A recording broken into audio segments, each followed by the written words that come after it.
এই সম্মিলিত জাগরণী জোট থেকে আমরা একটা ইমেইল অ্যাকাউন্ট ঘোষণা করব।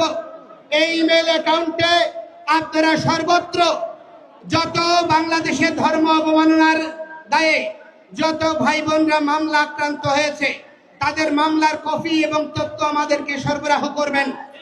এই যে সংবিধান সংস্কার কমিশন গঠন করা হয়েছে, সেখানে যদি আমাদের কমিশনগুলোকে সংখ্যালঘু প্রতিনিধি না দেওয়া হয়, আমাদের যে ধর্মীয় আইন, পারিবারিক আইন এবং দেশে সহাবস্থান, সাম্য, নিরপেক্ষতার ভিত্তিতে সংবিধানে যদি আমাদের অবস্থান সুনিশ্চিত না হয়, কোনো পরিবর্তন আমরা মেনে নেব না। এবং আমরা বলতে চাই, আমাদেরকে যুক্ত করুন, আমরা আপনাদের সহযোদ্ধা হব। আমরা রাষ্ট্র বিনির্মাণে সহযোগী হতে চাই, ক্ষমতা নিয়ে নয়। আমরা উপদেষ্টা হতে চাই না। এই সাধু সন্তরা রাজনীতি করে না। আমরা কখনো রাজনীতি এই দ্বন্দ্বময়ী পথে বিচরণ করতে চাই না।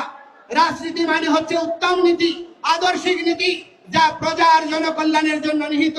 এইরকম মানসিকতা সম্পন্ন রাজনৈতিক দলগুলো রাজনীতিকে আমরা সমর্থন করতে চাই। সেজন্য আমি আপনাদেরকে বলবো, দয়া করে আমাদেরকে নিয়ে ছিনিমিনি খেলবেন না এবং এই 8 দফা অবশ্যই দ্রুততম সময়ে পরিপূরণ করুন।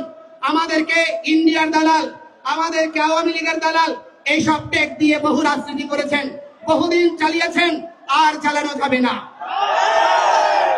আজকে আমরা আর বিভক্ত নই। আজকে নারায়ে তাকবীর, আল্লাহু আকবার, এটি আল্লাহর পবিত্র নাম। এটি যদি জামায়াত ইসলামী নিলে দোষ না হয়, এটা সৌদি আরবের যদি স্লোগান না হয়। জয় শ্রীরাম, আমার প্রভুর আরাধ্যের নাম।